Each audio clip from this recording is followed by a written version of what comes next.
હે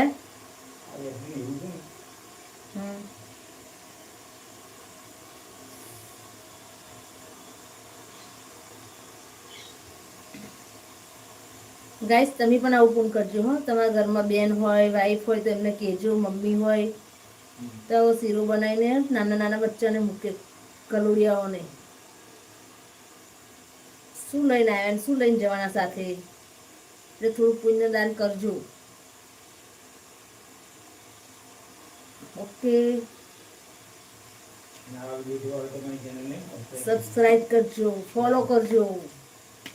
અને લાઈક કરજો તમારી મમ્મી હોય વાઈફ હોય કે બેન હોય એમને કહેજો કે થોડું ઘણું આવું પૂન કરે શીરો બનાવી કે પછી રોટલી બોટલી બનાવીને નાખે કૂતરોને